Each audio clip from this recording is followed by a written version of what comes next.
Bonjour à toutes et tous.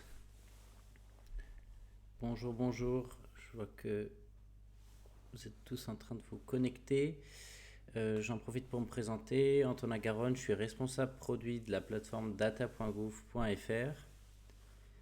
On va juste attendre 2-3 minutes que tous les participants se connectent. Donc en attendant, n'hésitez pas à vous présenter dans le chat. Vous avez un chat à droite de la diffusion. N'hésitez pas à vous présenter et vous pourrez vous servir de cet espace pour poser toutes vos questions durant la présentation. Bonjour. Alors, est-ce que vous pouvez me confirmer que tout marche bien niveau caméra et son?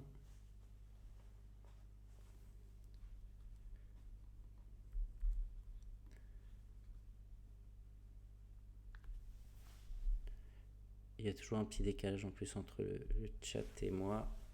Oui, super, merci. Donc comme je disais, on attend 2-3 minutes juste pour que les gens se connectent parce qu'on avait pas mal d'inscrits pour cet événement. J'en profite pour replacer l'événement dans son contexte. Ces 3 derniers mois, donc septembre, octobre, novembre, l'équipe de DataGouv a organisé une série d'événements qu'on a appelé la rentrée de DataGouv, où chaque mois était sur une thématique particulière. Le mois de septembre, on a parlé de comment améliorer l'accès aux données publiques. Le mois d'octobre, il était sur la facilitation de la circulation des données publiques. Et le mois de novembre, c'est celui de la simplification de l'usage des données publiques. Donc on a tout un tas d'événements prévus. Je vous mets dans le chat le programme de la rentrée pour celles et ceux qui ne l'auraient pas vu. Et je vous invite à jeter un œil à l'ensemble des replays qui sont disponibles notamment sur notre chaîne YouTube, que je mets dans le chat également, et où l'événement d'aujourd'hui sera rediffusé également. Comme je disais, n'hésitez pas pendant toute la présentation à poser vos questions dans le chat et on prendra un moment à la fin pour y répondre. Donc aujourd'hui, on va parler de comment accompagner la transition énergétique grâce aux données, et c'est un événement qui est co-organisé avec l'agence ORE qui fédère tous les acteurs de la distribution d'électricité et de gaz en France. Bonjour, je vois que j'attends juste 1-2 minutes parce que je vois qu'il y a encore des gens qui se connectent et après on va pouvoir commencer.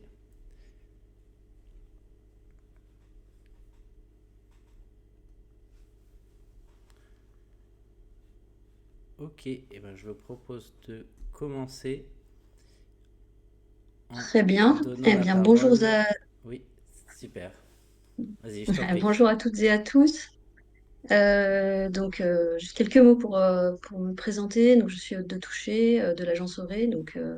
Merci à Antonin et à Data.gouv effectivement d'avoir organisé cet événement qui sera consacré à la question de comment accompagner la transition énergétique grâce aux données. Alors, un petit mot sur l'agence Auré, puisque vous ne connaissez pas forcément tous, hein. Nous sommes une association. On regroupe l'ensemble des distributeurs, donc les gestionnaires de réseau, ceux qui acheminent l'électricité et le gaz jusqu'à chez vous, hein, et qui ont aussi la responsabilité du comptage, donc des données. Nous collectons et mettons à disposition un certain nombre de données effectivement en open data sur l'électricité et le gaz. Donc à ce titre-là, effectivement, le sujet évidemment nous intéresse beaucoup. Aujourd'hui, donc nous allons avoir 3 intervenants, Enedis, hein, donc qui est effectivement un gestionnaire de réseau, de distribution en électricité et même le principal, hein, puisqu'il dessert 95 du territoire. Akajoul, un bureau d'études, mais qui je laisserai aussi se présenter, et Terristory, qui propose des solutions effectivement pour les territoires. Donc je laisserai chacun effectivement présenter son cas d'usage et sa structure, sachant que, et c'est aussi ce que je trouve intéressant dans le thème qui a été proposé, aujourd'hui, par Data.gouv, c'est qu'un certain nombre, d'entre nous, que ce soit effectivement en tant que gestionnaire de réseau ou collectivité ou bureau d'études, on est à la fois en situation de producteur de données, c'est-à-dire qu'on peut publier des jeux en open data, mais on a aussi un rôle, d'accompagnement de la transition énergétique grâce aux données et donc on va, effectivement, au-delà, de ces données brutes et de ce rôle de producteur de données. Donc on peut être à la fois producteur et utilisateur, des données. Voilà, donc je laisse la parole à Bertrand Lemodeau pour Enedis, pour exposer, effectivement le sujet, vu d'Enedis. Oui, bonjour à tous. Normalement, on voit mon écran, voilà. Donc moi, je suis, Bertrand Lebaudot, je suis responsable des produits, open data, à Enedis. Alors Enedis, comme le disait Aude, hein, on est un gestionnaire de réseau de distribution. On couvre 95 du territoire et parmi nos missions, donc il y a effectivement l'acheminement d'électricité, mais également l'entretien, le développement et la modernisation, du réseau de distribution, qui achemine l'électricité chez tout un chacun et également qui concerne les raccordements producteurs. Donc de ce fait, chez Enedis, on est en première ligne, hein, pour, accompagner, l'électrification des usages, le développement des énergies renouvelables et puis effectivement, on a également de forts enjeux, face aux aléas climatiques de plus en plus, fréquents, donc de résilience sur le réseau et c'est pourquoi, on consacre, 5 milliards d'euros d'investissement sur, le réseau, sa modernisation, sa résilience, tous les ans et également comme le disait Aude, on a, une mission de comptage, donc on a 38 millions de compteurs, communicants qui sont installés. Hem et on est également devenu un opérateur de réseau et pardon, un opérateur de données en plus d'être un opérateur de réseau. Donc ces données en fait, elles sont mises à disposition des acteurs de la transition. On a un open data depuis 2015, qui, couvre un large spectre de jeux de données. Donc c'est pas seulement des données relatives à la consommation, à la production électrique, mais on a à peu près, 80 jeux de données, à disposition, du public, et qu'on met d'ailleurs en commun, au sein de l'agence Souris avec l'ensemble des gestionnaires de réseaux de distribution. Alors ces jeux de données-là, ils nous permettent de couvrir un large spectre des cas d'usage qui sont liés à la transition, écologique. Parmi ceux-là, bon, je pourrais citer, parce qu'on est quand même beaucoup aussi en lien avec les collectivités territoriales, hein, par leur mission, dans le cadre de la transition. Donc en termes de planification territoriale, on met à disposition des données, de consommation électrique avec des historiques, relativement longs, hein, de plusieurs années. On peut également, avec nos données, suivre le développement des énergies renouvelables dans les territoires. Vous avez, non seulement des indications sur la production, en énergie électrique par filière, production éolienne, PV, et cetera. Mais également, vous pouvez trouver dans nos jeux de données, le nombre de demandes de raccordement et la puissance, de raccordement demandée en fait, par département et par filière. Ce qui est une perspective intéressante pour avoir justement une vision en fait de la dynamique de développement des ENR futurs, au niveau local. On a également, hein, bien sûr, des indicateurs sur la mobilité électrique puisque le raccordement des infrastructures de recharge est effectivement quelque chose qui est du ressort de notre activité. On peut également fournir des informations utiles dans le cadre de la rénovation thermique du bâti, public comme privé, puisqu'on a des données de consommation, résidentielle relativement fines et également des données relatives à la thermosensibilité de cette consommation.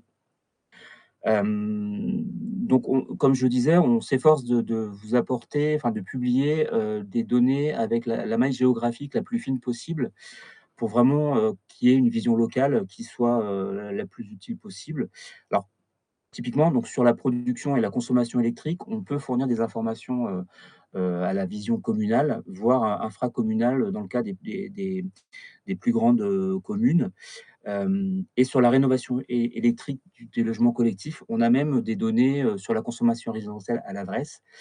Alors, bien sûr, il ne s'agit pas de diffuser des données individuelles. Ce sont, quel que soit le jeu de données, hein, ce sont des données anonymisées et agrégées, donc pour protéger les données à caractère personnel et les informations, commercialement sensibles. Donc ça, ce sont les jeux de données. Alors, on a voulu, rendre accessible, comme on le disait en introduction, faciliter finalement, l'utilisation, de ces données et rendre accessible au plus grand nombre des acteurs, de la transition et du public. Donc on a mis en place aussi sur data.enedis.fr, hein, qui est notre hub, de solutions, d'open data, un certain nombre de graphiques, de data visualisation, donc qui vous permettent de naviguer plus facilement, hein, de trouver plus facilement un indicateur pertinent pour vos cas d'usage.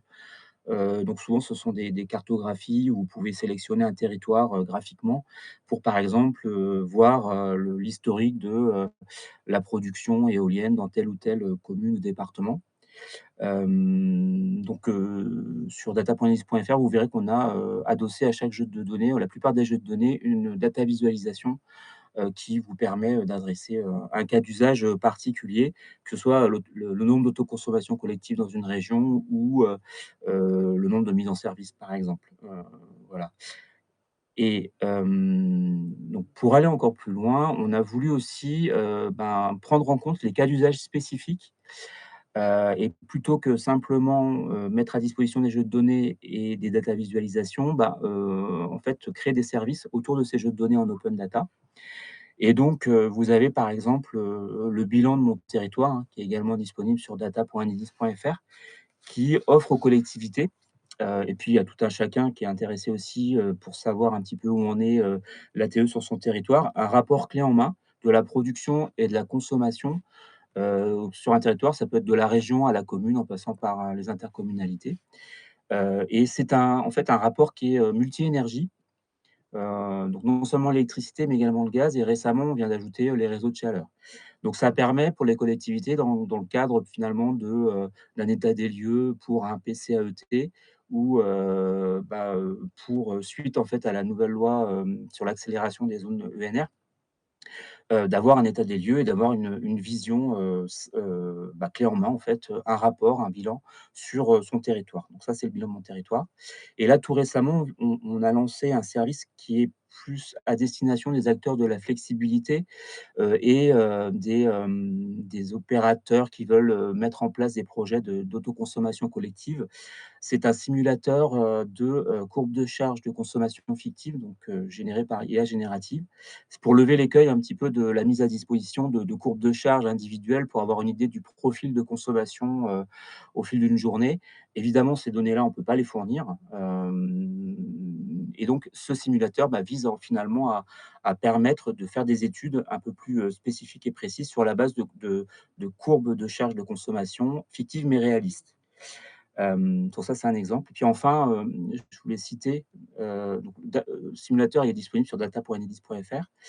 Et également, on a lancé un observatoire. Donc là, c'est vraiment pour donner des indicateurs clés et pertinents et des analyses autour de la transition écologique, à la fois des analyses locales et des analyses nationales, voilà, pour donner un petit peu de perspective, à partir des différents indicateurs qu'on peut proposer. Là, il y a aussi des notions d'éclairage public, également de mobilité. Donc voilà, donc on essaie avec, la variété du catalogue de jeux de données, de proposer des solutions, et des services qui peuvent répondre à différents cas, d'usage, très variés. Merci Bertrand, pour cette présentation. Effectivement, c'est extrêmement varié, hein. On voit bien que ça s'adresse aussi à des publics, assez différents entre des courbes de charge, ou effectivement des bilans, par territoire. Dorian, est-ce que tu peux, présenter justement le cas d'usage vu de d'Acajou? Ah oui, tout à fait.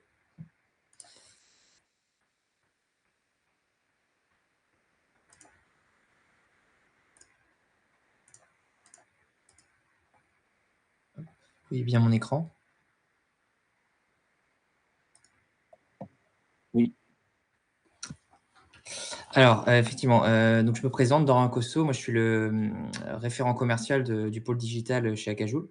Donc Akajoule, c'est un bureau d'études, de conseil et d'ingénierie en efficacité énergétique et énergie renouvelable. Donc ça a été fondé en 2010 par, Guillaume Acarion. On est aujourd'hui, presque 60 collaborateurs répartis sur 3 agences, et on accompagne donc, les acteurs du public et du privé dans la transition énergétique, notamment grâce à la donnée. On a 8 domaines d'activité, pour couvrir vraiment tous les volets énergétiques et accompagner, voilà, à la décarbonation des bâtiments et à la transition énergétique des territoires.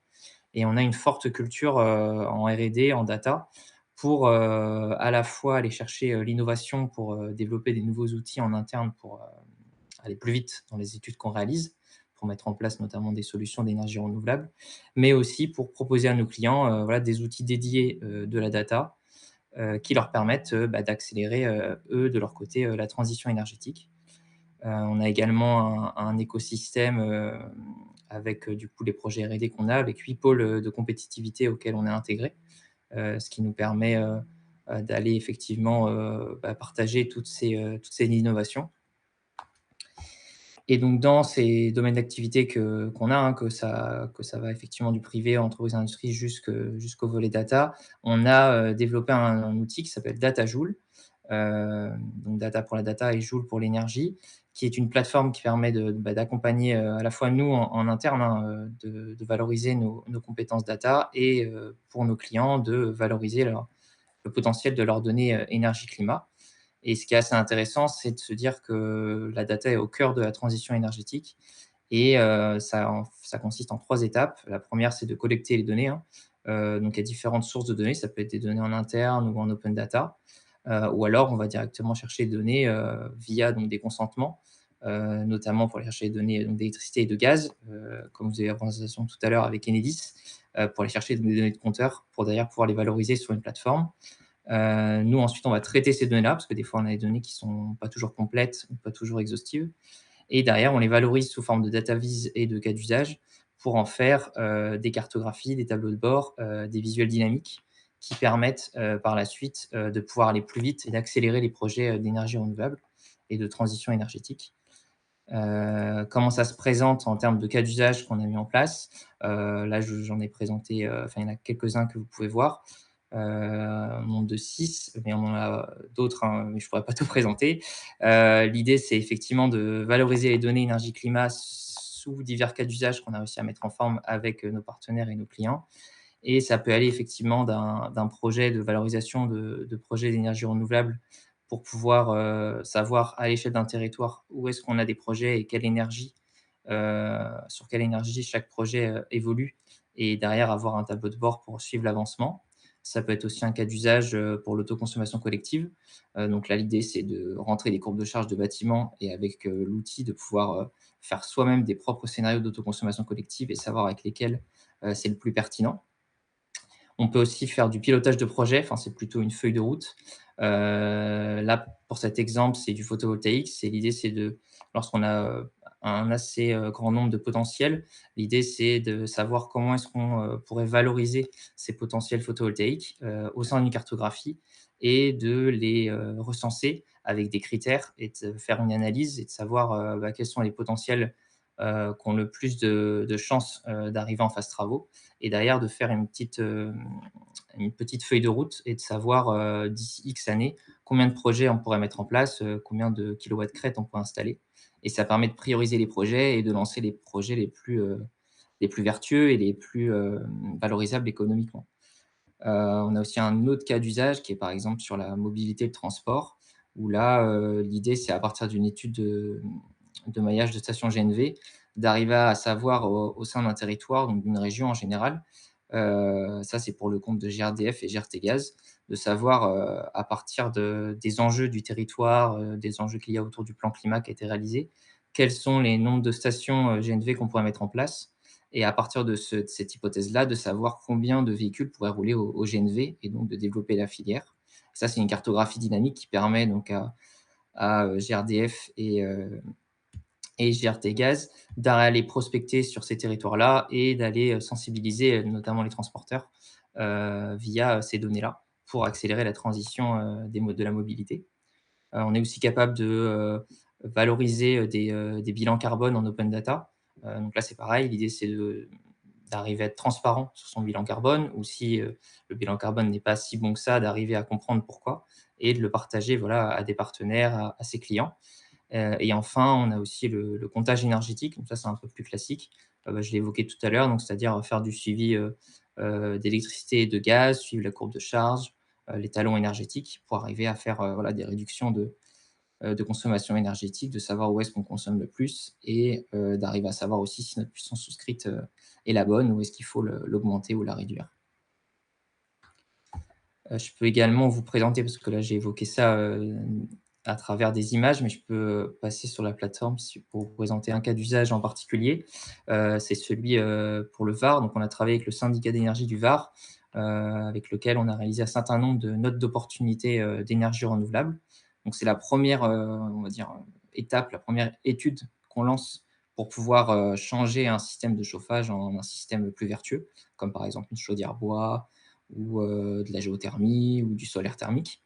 Et là, l'idée de cette cartographie, c'était de cartographier tous les projets en cours du Var sur à l'échelle de leur territoire, donc du département, et d'arriver à savoir sur ce territoire-là où est-ce que sont situés les projets, et d'arriver à les répartir par énergie. Donc avec la cartographie, en fait, on peut répartir donc tous les projets et arriver à filtrer chaque projet. Si on veut par exemple garder que les projets bois, on peut effectivement tout filtrer pour garder que les projets bois sur la cartographie.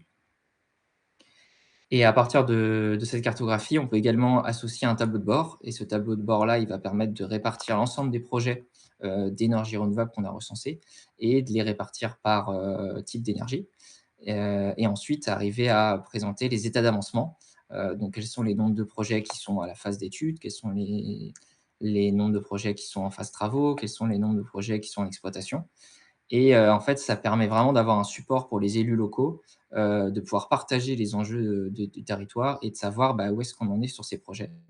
Sachant que c'est, une cartographie en open data, et que, du coup, bah, n'importe, quel citoyen du département peut, aller, sur la plateforme et se renseigner sur les projets en cours, sur leur territoire.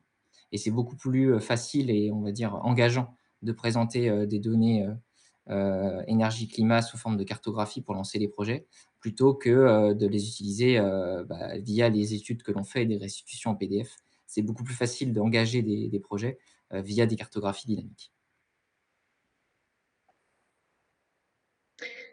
Merci, Dorian pour, cette présentation. Donc on l'a vu, que ça soit dans la présentation d'Enedis, ou celle d'Acajou, les territoires sont vraiment au cœur de la transition énergétique, hein. On voit que c'est quand même tourné, les cas d'usage sont vraiment tournés vers les territoires. Heu, donc il est temps de passer la parole à Terristory. On voit bien rien que dans le nom, que les territoires sont présents. Pierrick, est-ce que tu peux nous en dire plus? Oui, tout à fait. Merci beaucoup, Aude. Vous m'entendez bien? Très bien. Oui, très bien. OK. Alors, donc j'affiche mon écran. Donc effectivement, moi, je fais partie de l'agence Auvergne-Rhône-Alpes Énergie Environnement, qui est l'agence régionale de l'énergie et de l'environnement en Auvergne-Rhône-Alpes. Très rapidement, pour présenter la structure, on est opérateur privilégié des collectivités pour les accompagner sur les questions de stratégie de transition au niveau local, avec le soutien de la région et de l'ADEME notamment.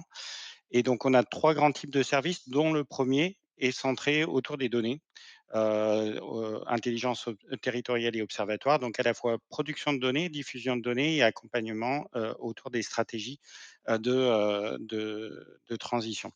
Donc, pour détailler un peu ce type de service, effectivement, il y a 3 niveaux. On est d'abord opérateur d'observatoires régionaux, souvent copilotés par l'État et la région, où on produit les données de référence au niveau régional et au niveau territorial, sur les aspects climat, air, énergie, l'ORCAE, sur les aspects déchets, économie circulaire, par exemple, ou d'autres aspects. Concrètement, ça veut dire quoi? Ça veut dire qu'on compile un certain nombre de données, dont celles qui ont été présentées précédemment, et on les met à disposition des territoires pour, les accompagner, dans leur stratégie d'élaboration, par exemple, de PCAET. Deuxièmement, on aide, de je veux dire de façon un peu plus bilatérale, les différents porteurs d'exercices de planification au niveau territorial et au niveau régional, pour les aider, à construire leur trajectoire de transition. Et petit à petit, on a développé aussi, pour répondre à cette question et pour généraliser, on va dire, le service à l'ensemble des territoires, des plateformes de services numériques pour, la planification écologique dans les territoires, et notamment Terristory. Donc, avant de venir à Terristory, qui est en fait un outil de pilotage de trajectoire, ce qui est intéressant, c'est de s'arrêter un instant sur l'Observatoire régional climat et énergie, l'ORCAE, qui en fait finalement compile, et un certain nombre de données, notamment issues des énergéticiens, ou des gestionnaires de réseau, dont Enedis, l'agence Oré et d'autres, pour, hem, produire une vision consolidée de la consommation, la production d'énergie et les émissions de gaz à effet de serre, toute énergie, tout secteur, toute filière, tous usages, avec un historique qui remonte, depuis 90 pour pouvoir en fait, avoir une évolution, des données homogènes permettant de tracer un peu des évolutions. Toutes ces données sont produites dans le cadre de l'observatoire et sont mises à disposition, des territoires et de la région à tous les niveaux, sous forme de tableaux de données, de profils PDF ou d'autres, formats. Heu L'observatoire existe depuis 2002 et on se rendait compte, il y a déjà, quelques années que, mettre des données climat, air, énergie à disposition des territoires, c'est très bien, mais c'est pas forcément suffisant pour les aider à, élaborer et piloter leur trajectoire de transition. Pourquoi? Il y a un besoin à la fois de rendre ces données un peu plus pédagogiques, un peu plus appropriables par des personnes non initiées, avec l'enjeu effectivement de la data vise comme ça a été, mentionné par l'intervenant précédent, mais aussi de le croiser avec, d'autres données. Puisqu'en fait, quand on travaille sur, l'élaboration d'une stratégie de transition, avoir des données sur la consommation d'énergie ou les émissions de gaz à effet de serre du secteur transport suffit pas à mettre en place une, stratégie d'évolution de la mobilité, qui permette effectivement, d'avoir un impact au niveau énergie et gaz à effet de serre. Il faut des informations sur les différents motifs de déplacement, les flux et d'autres caractéristiques. Et donc, de proche à proche, on a travaillé sur le croisement de ces différentes données, permettant en fait d'avoir une vision intégrée et le développement d'outils et de fonctionnalités d'aide à la décision qui permettent de dire non seulement je connais l'historique et l'état des lieux, mais je vais construire une trajectoire après savoir où je suis, dire où je vais et comment j'y vais.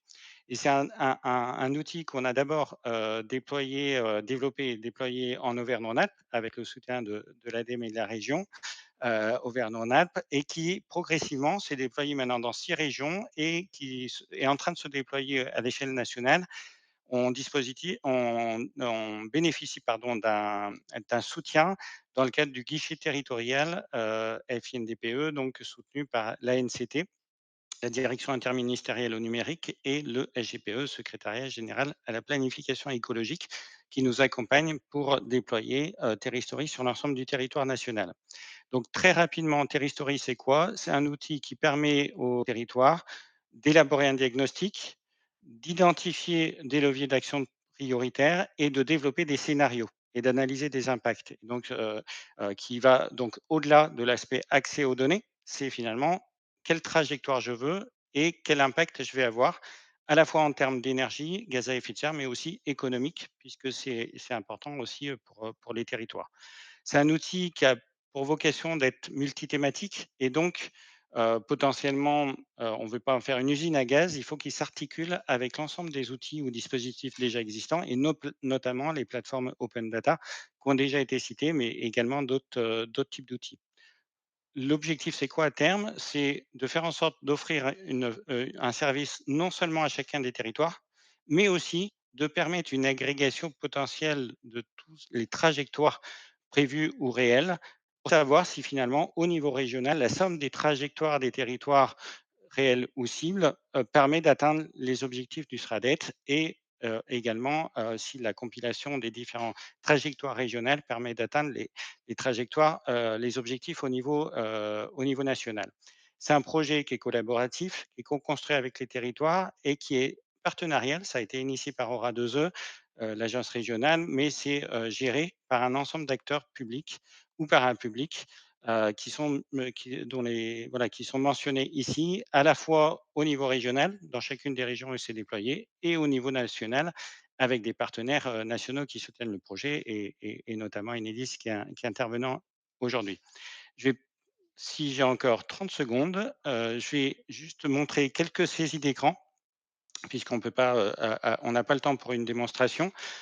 Concrètement, il y a plusieurs modules, comme je l'ai dit, qui permettent à la fois, pour un territoire donné, il y a différentes échelles de territoire disponibles, d'avoir accès à un certain nombre d'indicateurs, pas seulement sur l'énergie.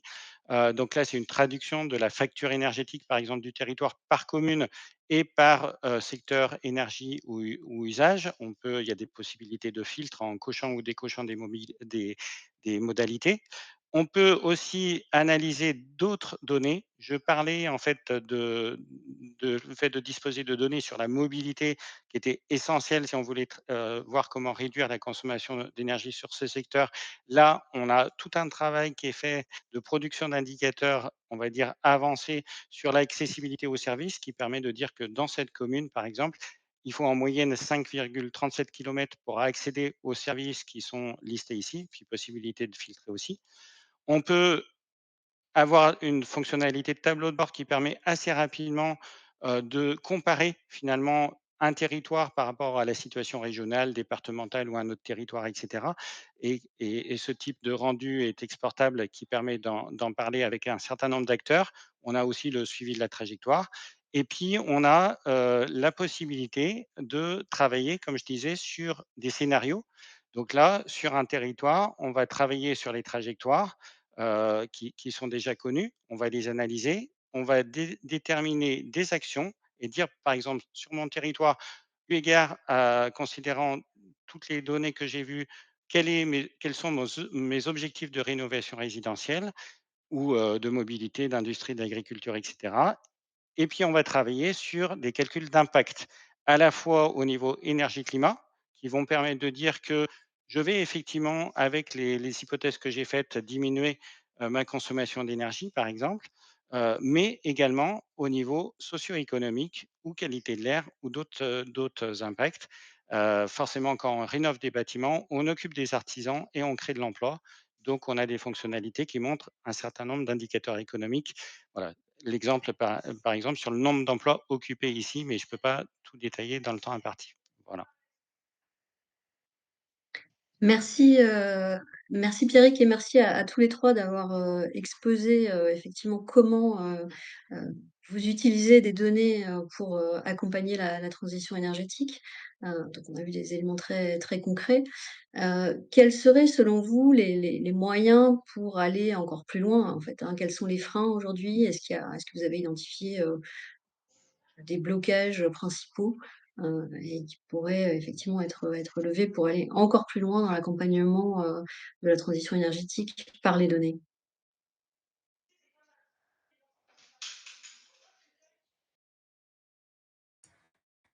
Qui veut commencer? Dorian? Je peux démarrer, ouais, pas de souci. Effectivement, bah, nous, de notre côté à Cajeux, donc on travaille beaucoup avec les territoires. Les 1ers blocages qu'on a, pour valoriser ces données, on se rend compte lorsqu'on demande à nos clients, voilà, de nous transmettre les données ou lorsqu'on essaie d'aller les chercher, c'est qu'il y a une, qualité de données qui est hétérogène. Donc il y a pas mal de données qui sont, vieillissantes, obsolètes. Donc il y a vraiment un travail à faire, après la collecte pour pouvoir, voilà, traiter ces données-là avant de pouvoir les intégrer, les valoriser sur une plateforme. Donc il y a ce premier volet. Le deuxième, c'est de se rendre compte qu'il y a des données qui sont dispersées sur différentes sources. Donc on l'a vu effectivement avec Terrehistorique, ça permet de rassembler un certain nombre de données et d'avoir accès à ces données. On le fait nous-mêmes, on les utilise dans le cadre de nos plans climat. On va chercher ces données-là, mais par moment, c'est pas tout à fait complet. Il y a d'autres, données qu'il faut aller chercher dans d'autres sources ou alors c'est en interne chez les clients et ils ont du mal à les récupérer parce que des fois, voilà, ça peut arriver que dans certains organismes, il y a des silotages qui font que des fois, on a du mal à partager les données. Donc ça, c'est les 2 premiers points et enfin, c'est plutôt lorsqu'on a les données, on a plus de mal lorsqu'on a beaucoup de données, donc beaucoup d'afflux de données, d'arriver à prioriser, quelles données sont les plus pertinentes, soit pour les valoriser, soit pour pouvoir, voilà, les utiliser dans un cas d'usage. Il y a aussi ce travail de priorisation de données et là, à ce moment-là, il faut faire de la pondération, il faut mettre des critères, et du coup faire de l'analyse multicritère pour pouvoir, traiter, les données les plus importantes en premier lieu pour, bah, par exemple, lancer des projets, d'énergie renouvelable.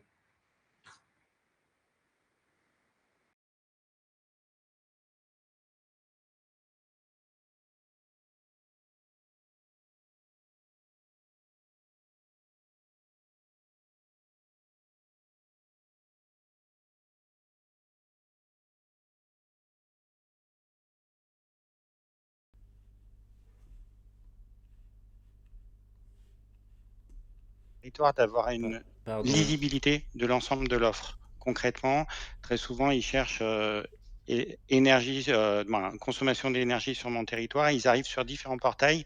Ils ont du mal, en fait, à s'y repérer et à comprendre la différence entre les différents jeux de données qui ont chacun leur spécificité et leur valeur ajoutée. Et donc, c'est un 1er point. Il y a vraiment ce besoin, on va dire, d'apporter une lisibilité pour aider les territoires à s'y retrouver. Un 2e point, c'est l'aspect de disponibilité des données. Il y a eu énormément d'efforts qui ont été faits ces 10 dernières années ou 15 dernières années, sur l'ensemble des portails open data, les et c'est vraiment à reconnaître, hein, des efforts très, très importants et notamment, des gestionnaires de réseau. Il reste, quelques difficultés liées au fait que, bah, les données entre, 90, 2000, 2005 et maintenant sont pas forcément les mêmes, sont pas forcément au même format. Il y a pas forcément les mêmes précisions en termes d'usage. Il y a pas toujours, de jeux de données consolidés qui existent sur l'ensemble des énergies ou l'ensemble des secteurs et donc il y a souvent, en fait, un risque de certains territoires de dire: «Bah, OK, je trouve le jeu de données, sur ma consommation d'énergie, mais je me rends pas compte qu'il y a l'électricité, le gaz et maintenant les réseaux de chaleur». J'ai bien entendu que c'était intégré de plus en plus, très bien. Il manque parfois, bah, la consommation de bois ou de produits pétroliers, et notamment, on est en Auvergne-Rhône-Alpes, il y a beaucoup de biénergie, comme on dit, en Savoie, Haute-Savoie ou d'autres territoires de montagne et donc c'est voilà, c'est des limites des jeux de données réels, on va dire, qui nécessitent toujours une modélisation pour en fait, compléter et fiabiliser, on va dire, ces jeux de données. Donc, c'est ce qu'on essaye de faire au sein des observatoires. Je parlais de niveau de diffusion. Il faut savoir qu'on est dans un contexte quand même de contraction budgétaire actuelle qui incite certains opérateurs, malheureusement, heureusement, ce n'est pas les gestionnaires de réseau ou d'autres, mais d'autres opérateurs qui produisent et consolident des données, parfois à se dire, bah, voilà, je vais limiter un peu la diffusion des données que je produis parce qu'il faut que je stabilise, on va dire, et je pérennise mon modèle économique. Et donc, c'est un point d'attention qu'il faut qu'on ait collectivement dans les prochaines années, que tous les efforts d'ouverture, on va dire, qui étaient faits ne s'inversent pas, qu'il n'y ait pas un point d'inflexion qui revient, qui ferait un petit recul en arrière, on va dire, par rapport au contexte. Et puis, un dernier élément que je voudrais dire pour pas être trop long, c'est aussi l'enjeu d'homogénéité et de consolidation à toutes les échelles et donc au niveau national. Il y a beaucoup pour être au cœur du dispositif, il y a beaucoup d'initiatives ou de dynamiques régionales qui existent dans les différentes régions. Il y a des efforts, hein, depuis 15 ans d'homogénéiser, consolider tout ça, mais on sait que malgré les efforts de tous, c'est compliqué. Il y a aussi des échanges et que je salue des volontés au niveau national d'avancer sur des référentiels méthodologiques ou de structuration de données, et cetera. Et c'est clé pour permettre effectivement que tout territoire de France et de Navarre, comme on dit, ait accès aux mêmes jeux de données et que petit à petit, les outils puissent être vraiment mutualisés entre territoires et qu'on avance ensemble dans la même direction. Voilà.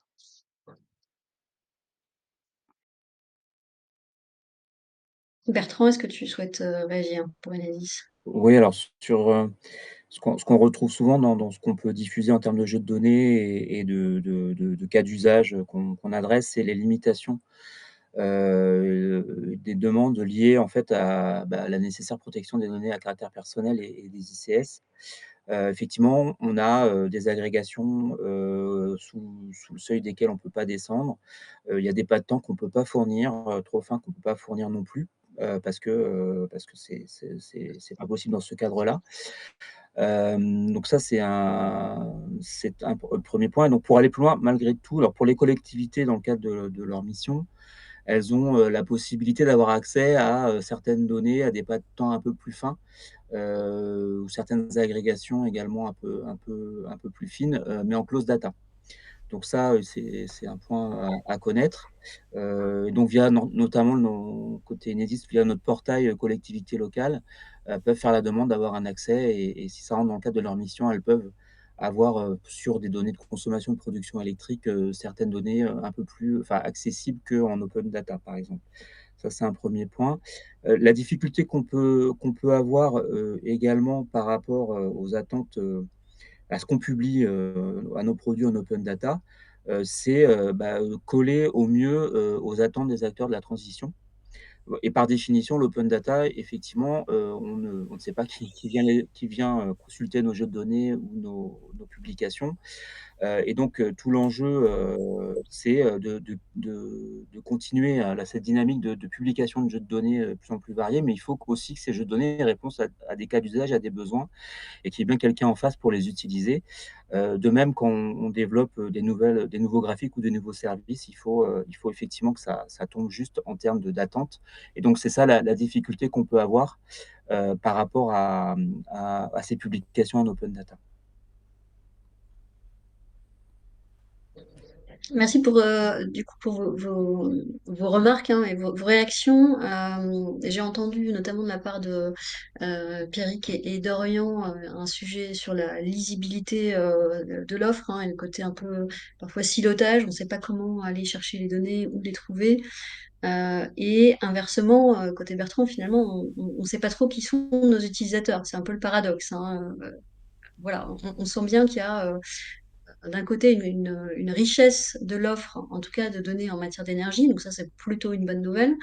Je pense qu'effectivement en France, en tout cas en matière d'open data énergie, on est plutôt bien doté, on va dire, hein. Il y a de nombreux jeux de données. Encore faut-il qu'on sache effectivement comment trouver le bon jeu de données, celui qui correspond à mon cas d'usage, et comment faire quand on est producteur de données pour s'assurer de produire le bon jeu de données, celui dont les utilisateurs ont besoin, puisque effectivement la nature même, hein, de l'open data fait qu'on ne sait pas exactement à qui on s'adresse, hein. On peut venir effectivement chercher les jeux de données, les utiliser, et on n'a pas d'interaction nécessaire avec le producteur. Comment vous voyez les choses pour demain améliorer ça, finalement, un peu structurer, mieux structurer peut-être l'accès aux données en matière d'énergie? Je pense qu'il y a une réflexion à mener, et un certain nombre d'entre vous savent que côté agence Auré, on y est assez attaché, hein, à justement faciliter l'accès par les utilisateurs au bon jeu de données, hein, permettre l'identification, un peu le fléchage.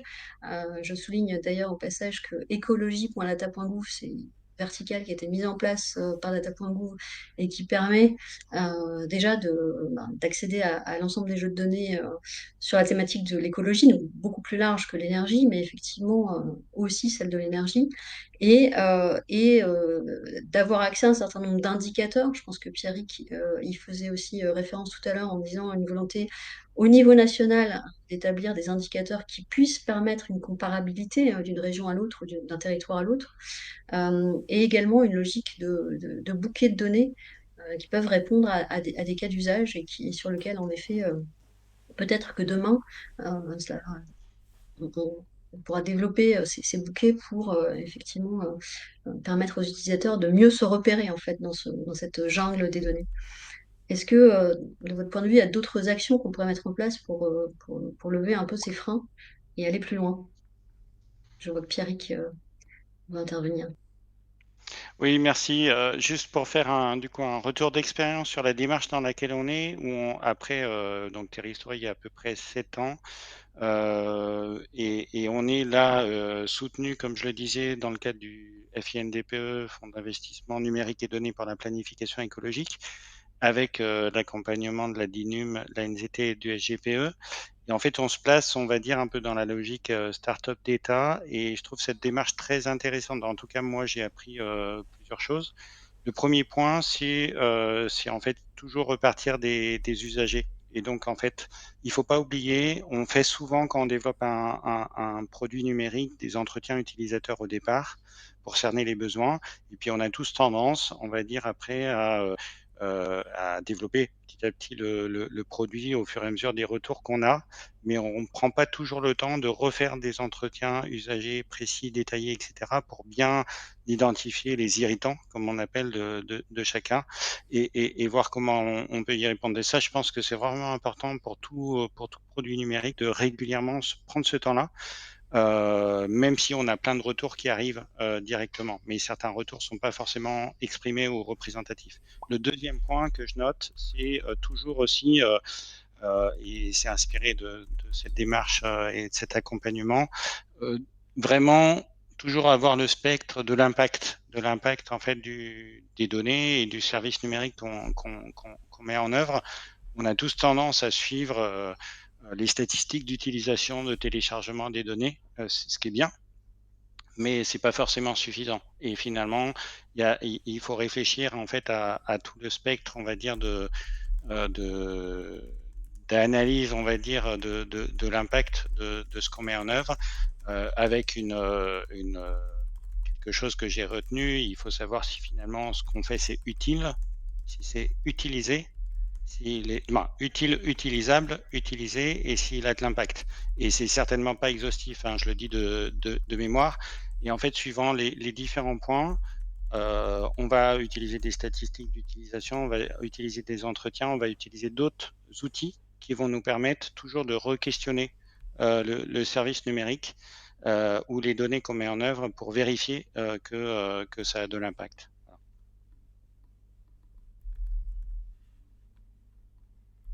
Bertrand, tu voulais réagir?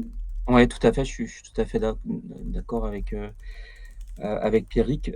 Effectivement, il y a vraiment une nécessité de dialogue avec les utilisateurs et les acteurs de la transition. Pour que, bah, ce qu'on publie, hein, ce soit, utile, de qualité et puis, et aussi facile d'accès. Il y a aussi cet enjeu-là, en fait, hein, que la donnée, elle soit vraiment, démocratisée et qu'elle arrive vraiment aux gens qui en ont besoin, outre les experts de la donnée qui sont effectivement nécessaires, mais il faut vraiment pouvoir élargir l'audience. Alors de notre côté, effectivement, hein, je suis d'accord, il y a cette question de mettre l'utilisateur au cœur de la conception et des projets de publication, elle est cruciale. Nous, je vous parlais de notre service là qu'on vient de lancer sur le simulateur de courbe de charge fictive. On a effectivement associé, des acteurs. Là, on a testé le cas d'usage et ensuite on a, sollicité des utilisateurs type acteurs de flexibilité et cetera pour qu'ils nous accompagnent tout au long de la conception de ce service qui est, du coup en ligne, de façon en continu, le test mais à grandeur nature en le mettant en ligne, en l'ayant mis en ligne sur data.enedis.fr. On fait également une enquête qualitative annuelle parce qu'effectivement on suit, les stats, on va dire, quantitatives, hein, d'utilisation, mais il faut aller plus loin derrière et donc on essaie d'avoir des enquêtes qualitatives. La difficulté, c'est de trouver des interlocuteurs. Alors évidemment, à côté Enedis, on est très implanté localement. On a nos interlocuteurs privilégiés, locaux et donc ils nous aident aussi à trouver des volontaires et bah, je profite aussi de cette occasion qui nous est offerte pour, bon, inciter, les acteurs à solliciter, à solliciter, leurs interlocuteurs ou bien aller sur la balle. La balle de data.enedis.fr. On reçoit plusieurs centaines de demandes par an en fait, et ça nous aide aussi à maintenir le dialogue, à avoir des suggestions d'amélioration, de nouveaux services ou de nouveaux jeux de données. Et on y répond dans la mesure du possible. On essaie, alors tout n'est pas possible, mais c'est vraiment un outil pour nous, donc à la fois la balle, vos interlocuteurs, pour, si vous voulez, tester des services qu'on va lancer ou si vous avez des suggestions d'amélioration, de publication et cetera. Donc je pense que ce dialogue-là, il est vraiment nécessaire pour, que, nos publications, elles soient pertinentes par rapport aux enjeux, quoi. Merci. Dorian, est-ce que tu as un dernier petit commentaire avant qu'on passe peut-être aux questions, dans le chat? On laissera Antonin nous les retranscrire. Oui, je vais juste rajouter, nous, on est à Cajul, on n'est pas vraiment des producteurs de données. Bon, on fait des études, mais donc on produit quand même des données, mais c'est à partir d'autres données. Donc je pense, pour conclure par rapport à tout ça, c'est qu'effectivement, il y a un vrai sujet sur les données à récupérer et je pense qu'il y a aussi un vrai sujet de communication à avoir, donc à la fois avec donc les territoires, mais aussi avec des acteurs comme Enedis ou encore Terristory pour accompagner les territoires à maîtriser ces entités-là, ces données-là, pour derrière pouvoir exploiter les données. Nous, par exemple, dans le cadre de nos études, par exemple, je l'ai évoqué tout à l'heure, les plans climat, on va chercher les données sur Terristory et au lieu même de valoriser un de nos outils, on va les accompagner à utiliser Terristory directement. C'est beaucoup plus simple plutôt que de multiplier les outils. Et derrière, voilà, comme en plus c'est en open source, c'est plus facile pour nous d'avoir accès à ces données-là. Et puis pour le cas d'Enedis, par exemple, bah, nous, on est tiers de confiance SGE et ADIC, donc on va directement récupérer les données des compteurs et on les valorise sur notre plateforme ou sur une autre plateforme interne à nos partenaires, par exemple, s'ils ont déjà une plateforme en interne. Et voilà, il y a aussi je dirais, cette communication à avoir entre les partenaires pour éviter peut-être les démultiplications d'outils et du coup de revenir à la problématique initiale qui est on a du mal à récupérer les données parce qu'il y a différentes sources.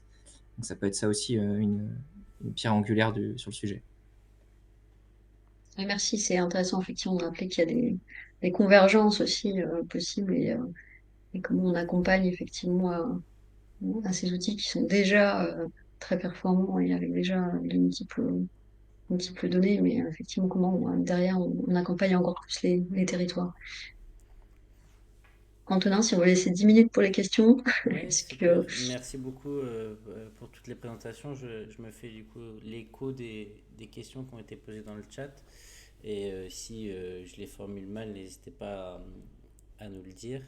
Il y avait une question sur est-ce que les données mises à disposition en open data par Auré et Enedis sont fiables? Lorsqu'on travaille à l'échelle infracommunale, on trouve parfois des multiplications par 5 de la consommation d'une année à l'autre.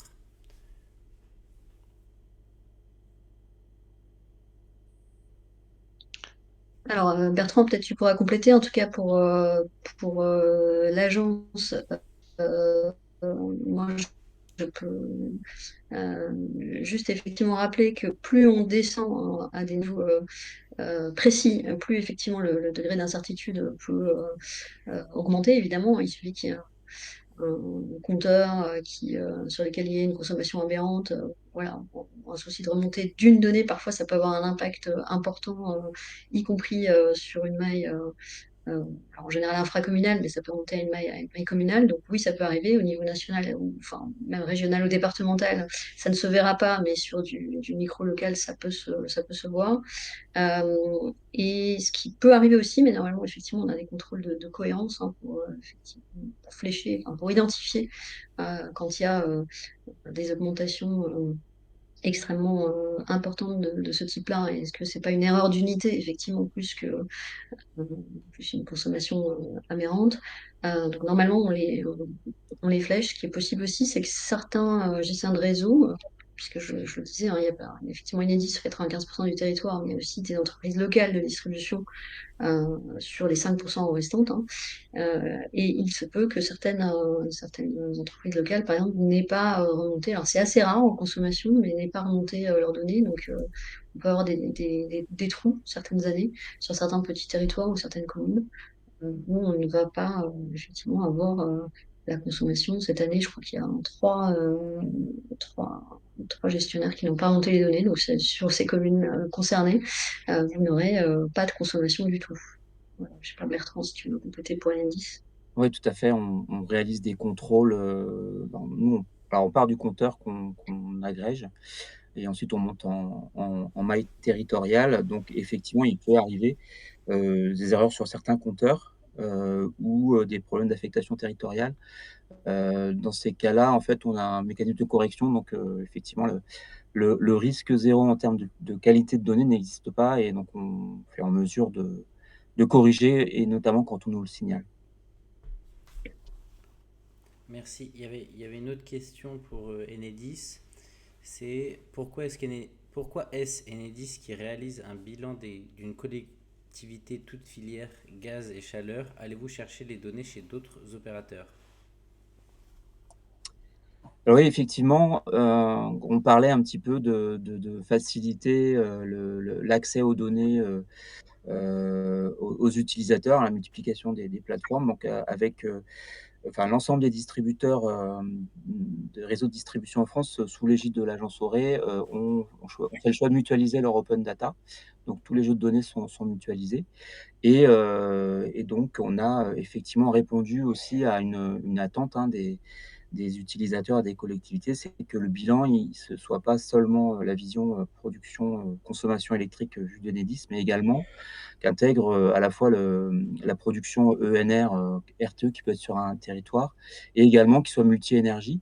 Et donc, la mutualisation de nos jeux de données nous a permis d'intégrer au fur et à mesure des données multi-énergie. Donc c'est vraiment, alors là pour le coup c'est plus pour répondre à un besoin d'avoir un bilan qui soit représentatif, enfin de plus en plus représentatif de la situation énergétique d'un territoire. Super, merci.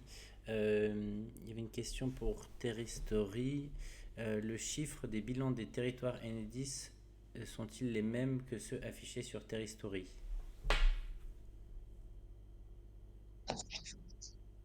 Le début de la question, c'est quoi? C'est les... Est-ce que les chiffres des bilans des territoires Enedis sont les mêmes que ceux affichés sur Terristory? Alors, je vais donner un premier élément de réponse. En fait, les éléments donnés sur Terristory cherchent à être multi-vecteurs énergétiques, multi-secteurs, multi-énergie, multi-usage, et à reconstituer l'historique. Le fait qu'on dise ça amène parfois quelques petites différences qui peuvent exister quand on est à un niveau très fin, puisqu'effectivement, comme on est obligé de parfois reproduire autrement des données qui n'existent pas sous le même jeu, sous le même format pour différentes années, en fait, on fait évoluer, on va dire, la modélisation pour coller le plus possible en fait aux données qu'on appelle réelles, issues des gestionnaires de réseau. Mais parfois, il reste quelques petites différences qui peuvent exister. Et en fait, on avait essayé il y a quelque temps on va dire, d'adapter, on va dire, la modélisation pour recoller exactement en fait aux données des gestionnaires de réseau. Et en fait, c'est un vœu pieux, puisque parfois, quand on recolle, on va dire, d'un certain côté, par exemple pour une année, pour un secteur, ça amène, on va dire, à des distorsions d'un autre côté. Et donc, on est plutôt en fait à analyser régulièrement les écarts pour chercher à les réduire. C'est dans cet esprit-là qu'il y a déjà 6-7 ans, en analysant les écarts de consommation d'électricité au niveau communal sur le tertiaire, on a constaté que c'était par exemple des communes de montagne, et on a du coup modifié la modélisation sur la consommation électrique des remontées mécaniques des stations de ski, qui permet en fait finalement maintenant d'avoir quasiment plus d'écart sur ces communes-là. Voilà. Super, merci. Il y avait une question pour Enedis, c'était les données de conso sont-elles disponibles à l'échelle communale? Ça, c'était au tout début de la présentation. Ouais, vous pouvez trouver des données de consommation à l'échelle communale par grand secteur et résidentiel. Donc on est bien à l'échelle communale pour les données de consommation et comme de production d'ailleurs. Super, Et on merci. descend même à la maille IRIS, donc qui pour certaines communes est confondue avec la maille communale, mais pour les plus grandes, effectivement, est infracommunale. Super, merci. Il y avait une question pour Terristory. Je pense que c'était pendant la présentation. Je n'ai pas bien compris le problème de Terristory sur le manque de diffusion de données de certains opérateurs pour des raisons de coupure budgétaire actuelles. Ah, c'est le backlash des données là que tu évoquais, Pierrick, le risque de backlash des données. Ouais, c'est un risque. C'est en fait, pour être complètement transparent, il y a quand même pas mal de producteurs de données qui dépendent, on va dire, de financements qui se réduisent actuellement et qui peuvent être amenés, c'est bien des hypothèses, des choses qu'on sent, à se dire, bah, est-ce que finalement, au lieu de diffuser tout massivement gratuitement, je vais pas réserver certaines données que je produis ou un niveau de détail à mes membres, à des partenaires privilégiés ou contre une rémunération pour finalement pérenniser mon modèle économique. C'est des choses qu'on entend actuellement, des questions qui se posent. Et je pense qu'il faut qu'on soit collectivement attentif à ça, parce que il y a un certain nombre de territoires qui sont habitués maintenant à toutes les améliorations et toutes les évolutions très positives qui ont eu lieu depuis 10-15 ans. Et un retour en arrière ne serait pas forcément très bon pour les objectifs de transition écologique.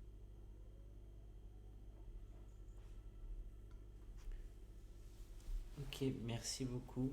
On est arrivé à 15h30. Donc je pense que si ça vous va, on peut clôturer ici. J'en profite pour vraiment vous remercier toutes et tous pour nos intervenants et toutes les personnes présentes. Je ne sais pas si Aude, tu veux dire un mot de conclusion. Oui, à nouveau, effectivement, merci aux intervenants et puis aux participants. On espère vous avoir donné un spectre un petit peu large de ce que les données peuvent, comment les données peuvent être mobilisées au service de la transition énergétique. Alors, on voit bien, le chantier n'est pas fini. Il y a aussi des risques, on l'évoquait à l'instant, peut-être d'un retour en arrière. Il y a aussi des choses à améliorer. On y travaille effectivement tous, hein, quelles que soient, on va dire, nos origines, qu'on soit juste un réseau, qu'on soit un bureau d'études ou une entreprise privée qui accompagne les collectivités, ou qu'on soit effectivement, qu'on émane des collectivités et qu'on vise à l'observation et à la planification sur les territoires. On cherche encore à effectivement permettre une amélioration et une meilleure mobilisation des données au service de la transition énergétique.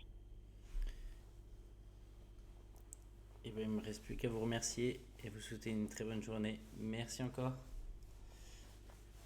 Au revoir. Très bonne journée, au revoir.